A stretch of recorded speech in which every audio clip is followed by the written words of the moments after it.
You work hard, 40, 50, maybe 60 hours a week. The money hits your account, and within days, it's gone. Rent, bills, groceries, that subscription you forgot about, and suddenly you're counting down the days until the next paycheck hits. Sound familiar? You're not alone. And more importantly, you're not broken. Today we're going to figure out exactly why this keeps happening and what you can do about it. Let's start with a number that might shock you.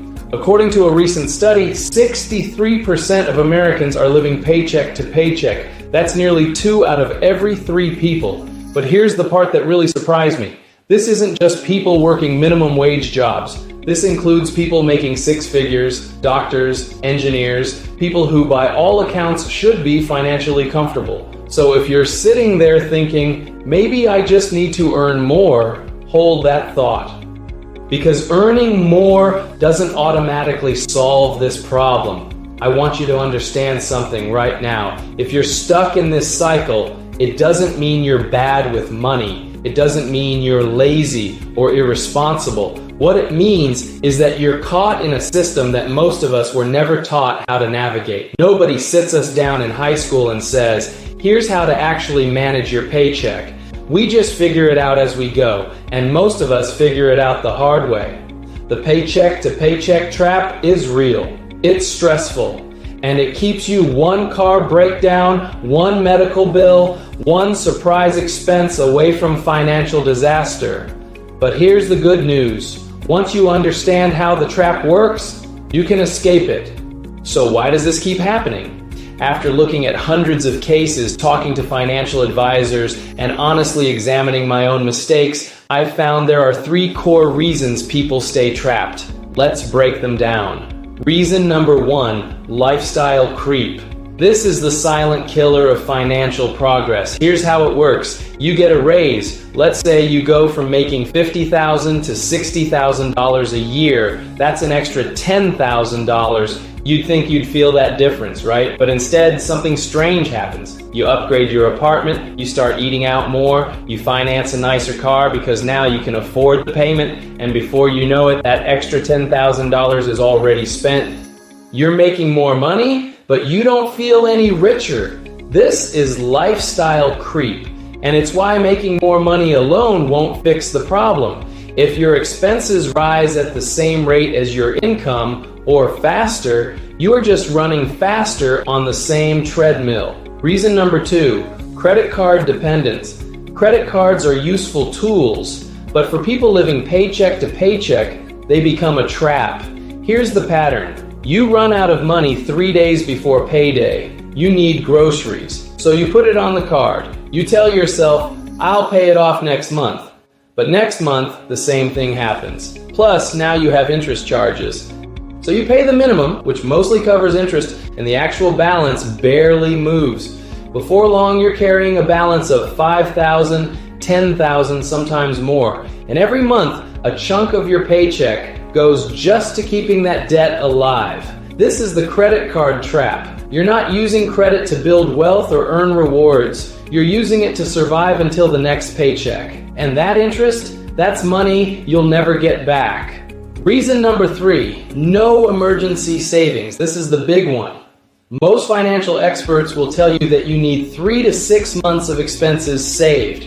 And if you're living paycheck to paycheck, that probably sounds impossible. But here's what happens when you have 0 saved. Your car needs an $800 repair. Your kid gets sick and you have a $400 copay. Your laptop dies and you need it for work. Any one of these things, normal life things, becomes a crisis. So what do? You go back to the credit card or you overdraft your account and pay $35 in fees. Without any buffer, every unexpected expense becomes an emergency. And those emergencies push you deeper into the cycle. These 3 reasons, lifestyle creep, credit card dependence, and no emergency savings, they all feed into each other.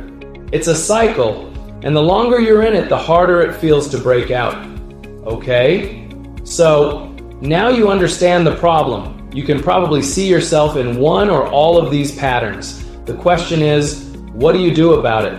I'm going to give you 3 simple actions you can take this week, not next month, not when you get your life together. This week, these won't solve everything overnight, but they will start turning the ship around. Action 1, track your spending for 1 week. I'm not asking you to create a detailed budget yet, just track. Every dollar that leaves your account, write it down. Use an app, use a notebook, use your phone's notes app. It doesn't matter. Just become aware. You'll be shocked. Most people are. You'll see you're spending $15 a day on coffee and lunch, or $60 a month on streaming services you barely use. You can't fix what you can't see. So start by seeing it. Action 2, cancel unused subscriptions. Right now, today, go through your bank statement. Look for recurring charges. Gym membership you haven't used in 6 months, cancel it. Streaming service you forgot you had, cancel it. That app subscription you signed up for during a free trial, cancel it. Most people are spending $50 to $200 a month on subscriptions they don't use or don't need. That's real money. That's money that could be working for you instead of draining away every month. Action 3, save $500 as a micro emergency fund. I know, if you're living paycheck to paycheck, $500 sounds like a lot, but hear me out. You don't have to save it all at once. Start with $50 or $25 or even $10. Open a separate savings account, one you don't touch. Every time you get paid, move a little bit over. Cut back on one meal out. Sell something you don't use. Find a way to scrape together $500 over the next few months, because here's what that $500 does. It breaks the emergency cycle. The next time your car needs a minor repair or you have an unexpected bill, you don't have to reach for the credit card. You have a cushion, a small one, but it's there. And that changes everything. So that's the foundation. Understanding the trap and taking those first few steps to weaken its hold on you. In part 2, we're going to build on this. We'll talk about creating a simple, sustainable budget, one that actually works for real life. We'll get into strategies for paying down debt. And most importantly, we'll talk about how to grow your income so you can finally get ahead. It's all about building momentum. You took the first step just by watching this video.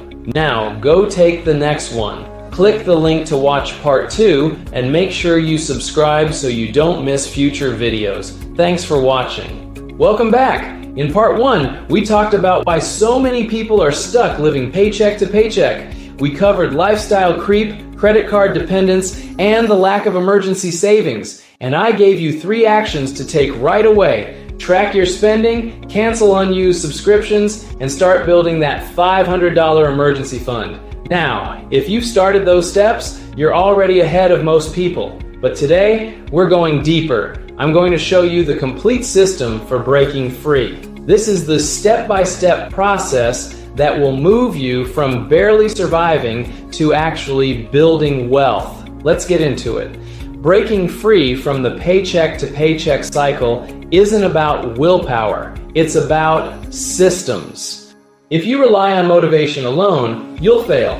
But if you build the right systems, the money takes care of itself. Here are the 4 systems you need. System 1, automate your savings. This is the foundation, the single most important thing you can do. Here's how it works. The day after your paycheck hits, 10% of your income automatically transfers to a savings account you don't touch. 10%. If you make $3,000 a month, that's $300. If you make $5,000, that's $500. And I already know what you're thinking. I can't afford to save 10%. But here's the truth. You can't afford not to, because if you don't automate it, it won't happen. You'll spend everything that's in your checking account. That's just how humans work. We spend what we see. So set up the automatic transfer. Make it happen before you pay bills, before you buy groceries, before anything else. Pay yourself first. If 10% feels impossible right now, start with 5% or even 3%. The percentage matters less than the habit. Once it's automated, you'll adjust. You'll learn to live on what's left, and that savings will grow. System 2, build sinking funds. A sinking fund is money you set aside for expenses you know are coming. And this is a game changer because it prevents emergencies that aren't really emergencies. Let's say your car insurance is due every 6 months and it's $600. That's not an emergency, it's predictable. So instead of scrambling to find $600 when the bill comes, you set aside $100 every month. When the bill arrives, the money's already there. Do this for everything you can predict: Christmas gifts, car registration, annual subscriptions, home repairs, medical copays. Whatever costs you know are coming, divide them by 12 and save that amount every month. This turns big, stressful expenses into small, manageable ones. And it keeps you from raiding your emergency fund for things that aren't actually emergencies. System 3. Use the 80-10-10 budget rule. Budgeting doesn't have to be complicated. Forget tracking every single dollar in 47 different categories. That's exhausting. Instead, use the 80-10-10 rule. Here's how it breaks down. 80% of your income goes to living expenses. Rent, food, transportation, utilities, everything you need to live. 10% goes to savings and investments. This is your automated savings we talked about earlier. And the final 10% goes to debt repayment, credit cards, student loans, car payments, whatever debt you're carrying. If you're currently living paycheck to paycheck, your living expenses are probably eating up more than 80%. And that's okay for now, but this gives you a target. This is what financial stability looks like. So start working toward it. Cut the living expenses down gradually, get the savings habit going, attack the debt. You might not hit 80-10-10 next month, but if you're moving in that direction, you're winning. System 4, avoid lifestyle inflation after raises. Remember lifestyle creep from part 1? This is how you beat it. Every time you get a raise, a bonus, or any increase in income, split it. Half of the increase goes to improving your life. The other half goes straight to savings. So if you get a $5,000 raise, you keep $2,500 in your budget and save $2,500. This way, you're not depriving yourself. You do get to enjoy the raise, but you're also building wealth at the same time. This is how you break the cycle where more income just means more spending. These 4 systems: automate savings, build sinking funds, use 80-10-10, and avoid lifestyle inflation. This is the blueprint. If you implement these, you will break free. It's not a question of if, it's just a question of when. Now, I want to talk about something that doesn't get discussed enough: the psychology. Because here's the thing, you can have all the right systems in place, but if your mindset doesn't shift, you'll sabotage yourself.